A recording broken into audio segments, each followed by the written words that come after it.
fans dreamed of one pairing, Sandy Brondello coaching Caitlin Clark in Indiana. But that dream is over because Sandy chose the North. Toronto has its architect, and everything changes now. In women's basketball, some choices redraw the map. Sandy Brondello's choice did exactly that.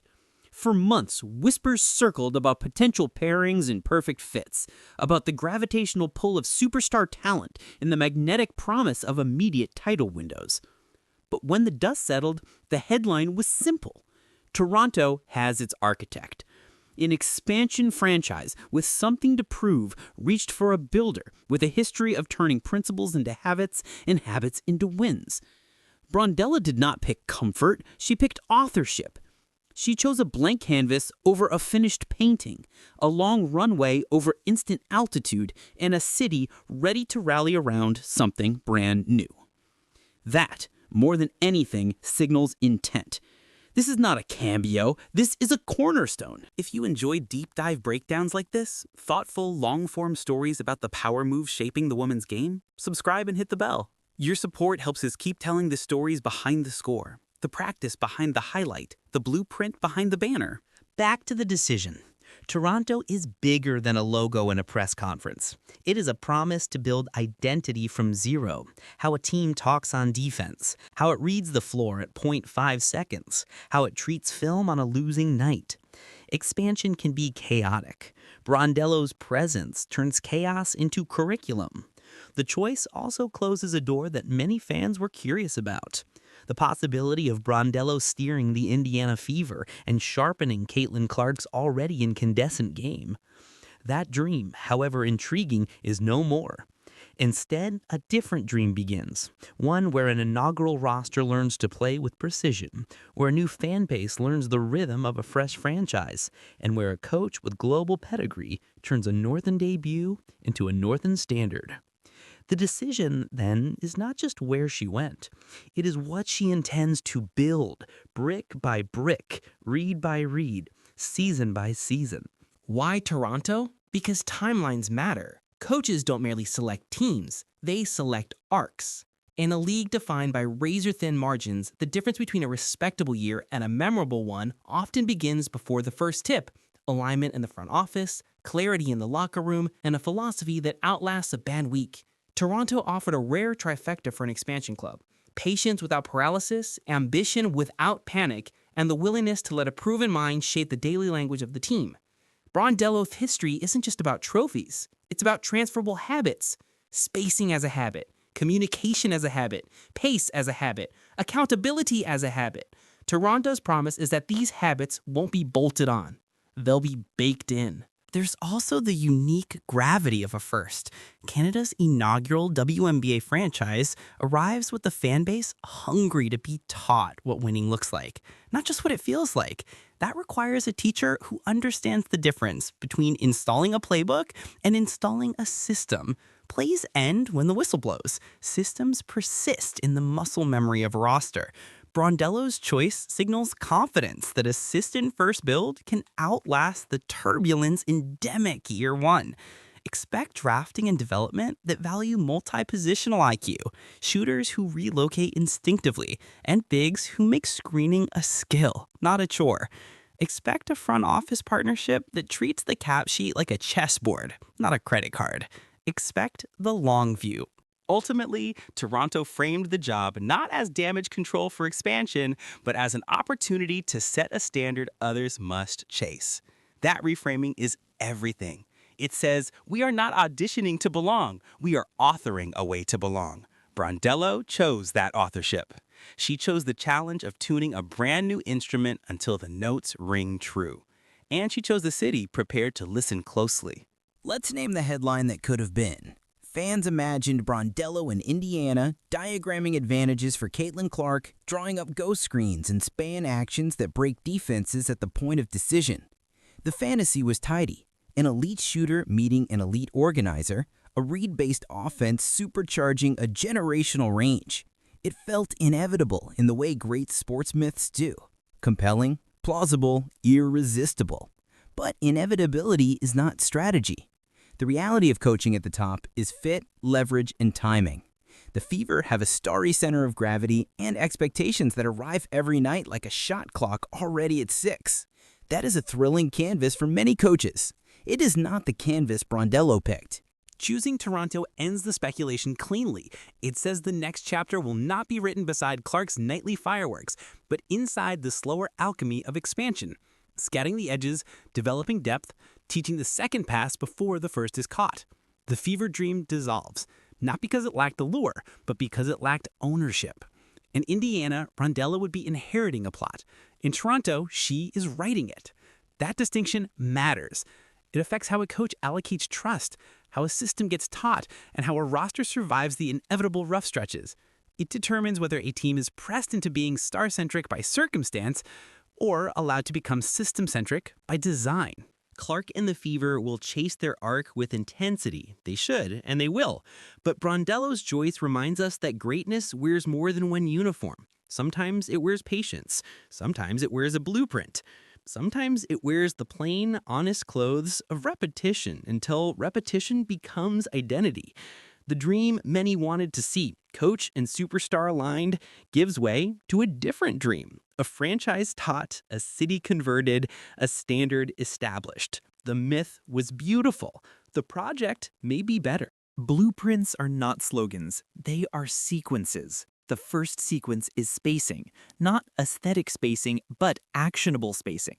Corners held with conviction, slots occupied with purpose, and a paint that only opens when the defense is forced to choose incorrectly. This is where Brondello's read-based offense breathes. Guards are trained to make 0.5-second decisions. Wings learn to cut behind ball-watching defenders. Bigs learn to screen as if the pass depends on it, because it does. The result is not a play that works, but a principle that recurs.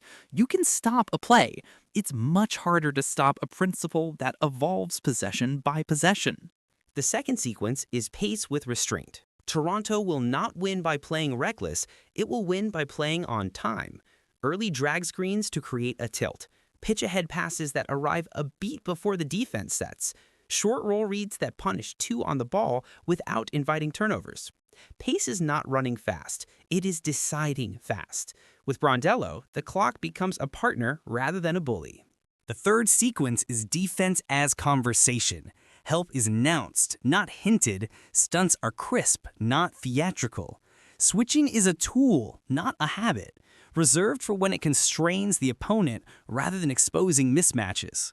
Toronto's early identity will be built on shell principles so polished that late-game possessions feel familiar, even under stress. That familiarity steals points in fourth quarters. Underlying all of it is development. Expansion teams cannot outspend the elite, but they can outgrow them. Expect Toronto to stack skills. A non-shooter becomes credible from the corner. An average handler becomes a threat in the slot. A mobile big adds the short roll floater that turns a scramble into 2 clean points. The blueprint is not a secret. It is a discipline. And if it holds, a team that begins the year learning how to be competitive can end the year teaching opponents how to be careful. Headlines reward the extraordinary. Culture rewards the ordinary done exceptionally. The difference is subtle and decisive. Culture is the morning after a loss, when film is faced without flinching.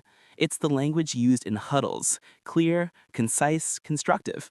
It's the willingness to turn roles into rituals. Shooters arrive early for relocation reps. Guards script their reads against 2 on the ball. Bigs practice screening angles until contact is craft. None of this is glamorous, and all of it is decisive. Brondello's reputation, earned over years, is not simply that she wins. It is that her teams know why they win, when they do, and how to course correct when they don't. Toronto needs that discipline more than it needs a viral moment. Expansion rosters wobble, culture steadies them. Culture says a bad shooting night is survivable if the defense talks, the glass is owned as a team, and the end of quarter execution steals a possession. Culture turns a week-long road trip into a shared language rather than shared fatigue. Culture is also market-facing. The way players meet fans, the way the franchise shows up in schools and clinics, the way the city learns its team's values by watching its habits. When that alignment clicks, home court becomes more than noise. It becomes understanding. The crowd recognizes the extra pass before the shooter rises. That recognition creates patience on off nights and pressure on opponents most nights. This is why Toronto's first season under Brondello should be judged by curve, not by splash. Our turnover is trending down. Our third quarter is sharper than first. Our players incrementally better in February than they were in November. Culture compresses variance. It does not prevent losing streaks. It prevents them from teaching the wrong lessons. And when the right lessons stack, you get the most powerful outcome in sports. A team that expects to be good for reasons it can explain. That expectation, once real, is hard to beat. Success will not look like a single upset circled in neon. It will look like a steady drumbeat of small wins that sum to something large. Start with decision making. If Toronto finishes the year among the league leaders in assist to turnover ratio, that's proof the reads are landing. Track shot quality rather than only percentages. Expected points per shot rising month over month means spacing is holding and cuts are timed. Watch the defensive talk. Yes, you can hear it. And the number of multiple effort possessions where a closeout becomes a contest, becomes a box out, becomes a clean outlet.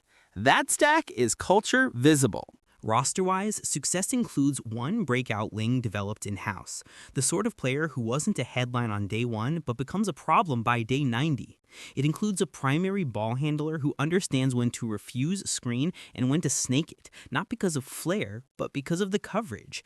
It includes a mobile big who anchors a scheme without fouling, who short rolls with a plan, and who treats screening angles like geometry that matters. It includes depth that survives the inevitable injuries in back-to-backs because the system is stable enough to let the next player succeed by doing the expected thing well. And yes, success includes respect for the paths not taken. Indiana will write its own chapters with Caitlin Clark. Brilliant ones, most nights. But sports are richest when multiple truths are allowed to flourish. A star-centric path can be electric. A system-centric path can be inexorable.